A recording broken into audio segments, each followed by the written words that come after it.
안녕하세요, 딥등 여러분. 반갑습니다. 457딥의 늘보맨입니다. 자, 오늘 항목풀이를 진행할 기업은 바로 한국주택금융공사입니다.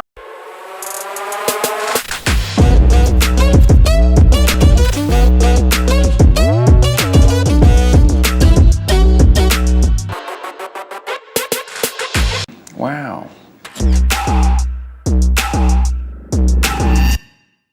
네, 올해 2024년도 들어서 첫 항목풀이를 진행하게 되었는데요. 네, 여러분들, 은행에서 아주 선호하는 인턴이죠. 여러분들 특히 개인금융 하시는 분들은 이제 은행 지원하실 때 자산관리 많이 얘기하시는데, 자산관리를 할 수도 있지만 사실 제일 중요한 건 뭐예요? 개인금융에서는 부동산 금융을 가장 많이 하게 되죠. 그래서 여러분들 뭐 전세대출이라든지 아니면 이제 여러분 집 사실 때 주택담보대출 같은 것들 많이 취급하게 되실 텐데, 아무래도 주택금융에 대한 프로세스를 좀 알고 있다 보면 이런 것들이 유리하다 보니까 은행에서 이 한국주택금융공사 인턴을 했던 경험들을 좀 많이 선호한 것 같습니다. 그래서 금융공기업을 가고 싶어하는 분뿐만 아니라 한국주택금융공사 그리고 또 은행에 취업하시는 분들 모두 다 이 체험 인턴형 꼭 기회 잡으셔서 한번 해보셨으면 좋겠습니다.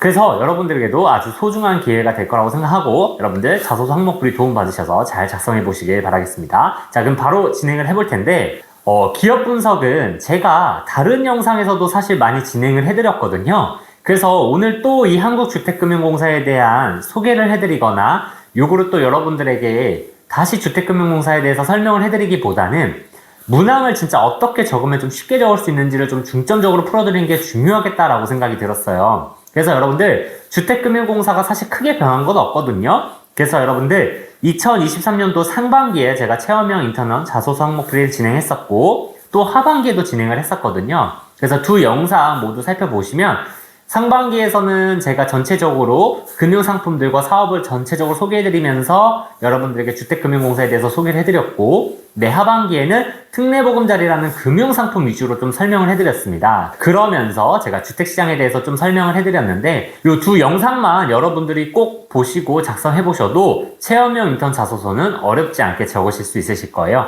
그래서 앞선 영상들 한번 보고 오시길 추천드리겠습니다. 자, 그러면 저는 문항을 좀 소개를 해드릴 텐데 제가 오늘 가져온 문항은 바로 1번 문항입니다. 오늘 제가 1번 문항과 자소서 4번 문항은 좀 팁을 드려볼 텐데요. 이렇게 두 문항을 좀 설명해 드릴 테니 잘 따라오시길 바라겠습니다.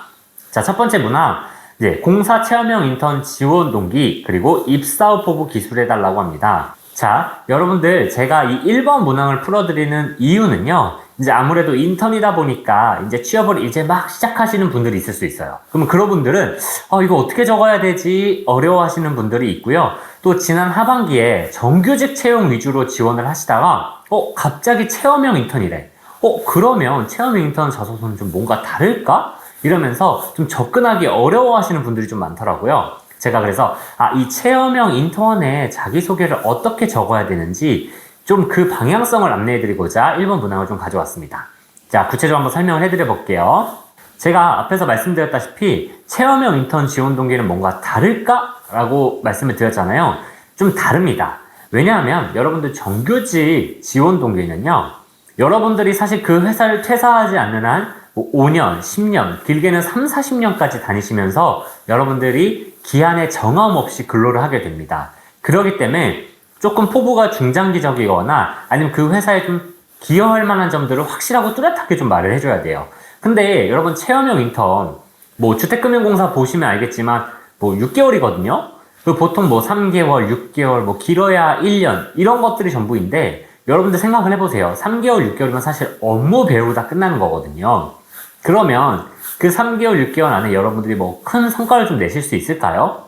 사실은 현실적으로 어렵죠. 그러다 보니 이 체험형 인턴의 목적은 말 그대로 여러분들이 직무체험, 일을 한번 경험해 보라는 겁니다. 여러분들이 사실 어떤 직업교육이나 이런 걸 받으면 좋겠지만 사실 그럴 수 있는 기회가 별로 없잖아요. 왜냐면 대학에서는 사실 학문을 가르치는 곳이지 여러분들에게 취업교육을 가르치지는 않으니까요. 그래서 여러분들이 일 경험을 좀 해볼 수 있는 것이 부족한데 나라에서, 정부에서 그런 목적을 가지고 지원하는 것이 이 바로 체험형 인턴입니다. 그렇기 때문에 여러분들 이 체험형 인턴의 목적은 여러분들이 공사에서 한번 배워보고 싶은 것, 공사에서 경험해보고 싶은 것, 그리고 간접적으로나마 기여해보고 싶은 것들을 언급해 주시면 됩니다. 예를 들면 선배님들이 뭐 고객님께 금융상품을 제공하는데 여러분들이 그 가운데서 뭐 서류 정리를 도와드릴 수도 있고요. 아니면 고객이 응대하는 과정에서 선배님들이 바빠서 못하는 걸 여러분들이 대신 전화를 받아서 고객 응대를 해드릴 수도 있는 거잖아요. 간접적으로 주택금융공사에 기여하고 싶은 것들을 적어보셔도 됩니다. 네. 근데 여기서 좀 주의해야 할 점이 하나 있는데요. 여러분들이 이제 한국주택금융공사이다 보니까 주택이라는 키워드가 들어가요. 그래서 여러분들이 간혹 제가 피드백을 해드리거나 아니면 저희 학생들 자소서 보면 주택에 대한 이야기를 좀 많이 하는 경우가 있습니다. 네, 물론 주택시장에 대한 인사이트가 드러나는 게 중요하긴 하죠. 하지만 여기서 메인은 금융상품입니다. 한국주택금융공사는 주택금융을 공급하는 금융공기업이에요. 그렇기 때문에 여러분들 여기서 여러분들이 뭐 주택에 대한 이야기를 너무 많이 하실 필요는 없습니다. 주택시장과 그에 따른 금융상품에 대해서 이야기를 해주시면 되거든요. 그래서 여러분들 주택 공급하는 곳은 사실 LH, SH, GH 다양한 기관들이 있거든요. HF는 금융상품을 공급하는 기관입니다. 이 점을 꼭 놓치지 않으셨으면 좋겠고요. 또 제가 앞서 말씀드린 것처럼 너무 거창하게 작성하실 필요 없습니다. 예시 보시면 아실 거예요. 자, 마지막으로 이제 지원 동기는 알겠는데 입사 후 포부를 적을 때 좀 막막하시죠. 네, 선생님 알겠습니다. 거창하게 작성할 필요 없다라고 말씀하셨는데 그러면 도대체 여기서 내가 입사 후 포부를 뭘 적어야 될까요? 이런 것도 궁금하실 수 있는데요. 그러기 위해서는 인턴이 어떤 일을 하는지 좀 알아보시면 좋습니다. 제가 뭐 블로그에서 여러분들이 좀 HF 인턴을 하신 분들이 좀 후기를 많이 남겨주는 경우도 있고 아니면 이제 저희 학생들이 인턴을 하고 온 경우도 있어서 제가 그런 것들을 종합해서 좀 어떤 일들을 하는지 간추려 봤는데요. 자, 첫 번째 서류 정리들 많이 합니다. 그래서 보금자리론 심사에 필요한 서류가 여러 가지가 있어요. 그게 뭐 빠지진 않았는지, 미비된 건 없는지 이런 것들 체크해보는 업무를 하고요. 그 다음에 서류 심사를 하기도 합니다. 그래서 여러분들 뭐 특례보금자리론 제공을 할 때 주택수나 가구수 이런 것도 확인하고 하고 뭐 주택시세 KB금융에 들어가서 주택시세 확인하기도 하고 아니면 등기부등본으로 건물 소유자가 맞는지 이런 것들도 확인한다고 하고요. 재산조사도 합니다. 특례보금자리론이 어떤 정부의 정책성, 목적을 가지고 제공이 되는 금융상품이기 때문에 거기서 재산이 충족이 되는지 검토도 해봐야 되고요. 우편물 관리도 하죠. 특히 주택금융공사는 은행과의 왕래가 많습니다. 여러분들이 주택금융공사에서 하신다고 해서 바로 주택금융공사에서 딱 대출이 되는 건 아니고요. 보통 대출은 은행에서 이루어지게 되거든요. 그래서 은행과 주택금융공사의 커뮤니케이션이나 협업이 많거든요. 그래서 은행에서 오는 서류라든지 아니면 법원에서 오는 서류들을 좀 관리를 하기도 하고요.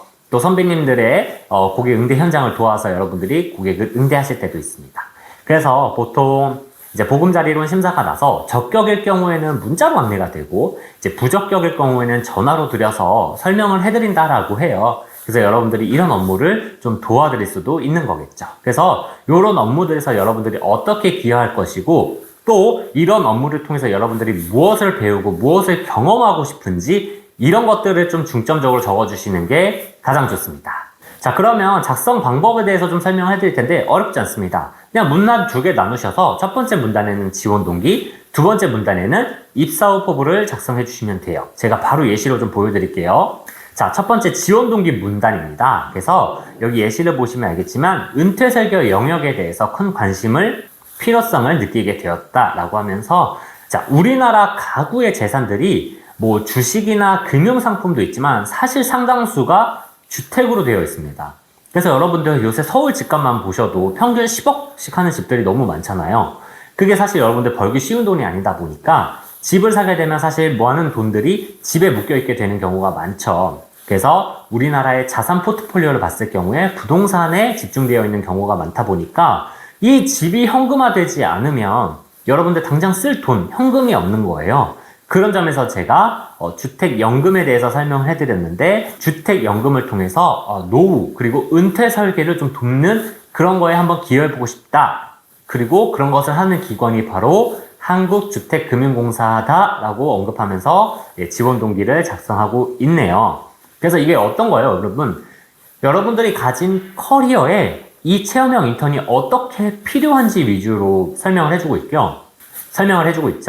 나는 은퇴 설계에 대해서 도움을 주는 사람이 되고 싶은데 한국주택금융공사가 주택연금을 가지고 은퇴를 돕더라고. 그래서 이런 기관에서 인턴을 하면 내가 정말 그 은퇴 설계에 대한 도움을 은퇴 설계에 대한 지식을 좀 많이 얻을 수 있겠다 싶어서 지원했다라는 관점으로 작성을 하고 있죠. 그래서 여러분들도 꼭 크게 기여하겠다보다는 내가 여기서 이런 거 경험해보고 싶어요, 배워보고 싶어요 위주로 작성을 해주셔도 됩니다. 자, 그럼 입사 후 포부 볼까요? 자, 입사 후 부동산, 금융 프로세스, 연금 상품 세 가지에 대한 고른 지식을 갖추겠다고 합니다. 그래서 부동산도 알긴 알아야 되죠. 제가 앞서 말씀드렸다시피 부동산의 시세를 조사하기도 하니까요. 그리고 주택금융 상품을 제공하는 프로세스도 배울 수 있고요. 그리고 아무래도 주택 연금 상품에 관여를 하다 보니까 연금 상품에 대해 세 가지에서 고른 지식을 갖추겠다라고 하죠. 보통 여러분들 정규직 지원 동기를 할 때는 여러분들이 막 뭘 배우겠다라고 하는 걸 사실 별로 좋아하지 않습니다. 왜냐하면 이미 밖에서 배워오길 바라거든요. 회사는 업무를 하는 곳이지 배우는 곳이 아니다 보니까 여러분들이 뭘 배우겠다라는 사실 그런 태도를 별로 좋아하진 않습니다. 물론 업무에서 지속적으로 성장하기 위해서 배우겠다라는 것은 좋지만 회사 와서 업무에 대해서 업무를 할 수 있는 역량이나 이런 것들을 배우겠다라고 하는 건 사실 밖에서 이미 갖춰왔어야 되는 영역이거든요. 그래서 정규직 채용에서는 여러분들 이런 걸 별로 좋아하지 않는데 또 이 체험형 인턴은 사실 일경험을 제공하는 게 목적이다 보니까 뭐 배워보고 싶다, 경험해보고 싶다, 예, 충분히 가능합니다. 그래서 그런 관점으로 작성하셔도 되고 그게 사실 메인으로 들어가야 합니다. 그래서 여기 예시 보시면 알겠지만 예, 고객 응대 보조나 이런 업무들 하면서 내가 간접적으로 이런 거 배워보고 싶고 경험해보고 싶다라고 예, 작성을 해주고 있네요. 그래서 이렇게 지원 동기 입사 후 포부 작성하는 예시 보여드리고요. 자, 자소서 문항 4번에 대해서는 제가 좀 팁을 드리도록 하겠습니다. 예, 공익성에 대한 문항인데 여러분들 사실 공익성 문항 크게 어렵지 않아요. 근데 왜 이 문항을 들고 왔냐라고 하면 이 공익지향적 경험이 없는 분들도 있을 수 있거든요. 제 사례로 보면 저도 사실 크게 봉사활동을 한 경험이 없습니다. 뭐 농활이라든지 뭐 복지관 봉사라든지 이런 것들을 했으면 좋았을 텐데 저도 사실 그런 걸 해본 적이 없거든요. 그러면 사실 저 같은 사람은 국민을 위해서 봉사하고 희생해야 하는 공공기관의 직원이 되긴 좀 어려울 거예요. 왜냐하면 기본적으로 공공기관은 국민들에게 헌신하거나 배려하거나 봉사하는 마음이 사실 디폴트 값으로 좀 있어야 되거든요.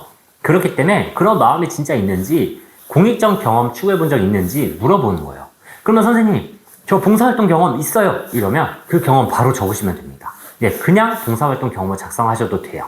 근데 저는 봉사활동 경험이 전무한데요? 어떻게 해야 되죠? 라고 하면 네, 자신이 속한 조직에서 공익을 추구했던 경험이어도 됩니다. 공익 이퀄 꼭 봉사활동이 아니기 때문에 여러분들 공익이라면 내 조직이 잘 되기 위해서 여러분들 했던 활동도 괜찮습니다. 그래서 누군가를 도왔다거나 친구를 배려했다거나 아니면 동기들을 도왔다거나 누구의 시간 분정 문제를 해결해 줬다거나 이런 것도 가능하고요.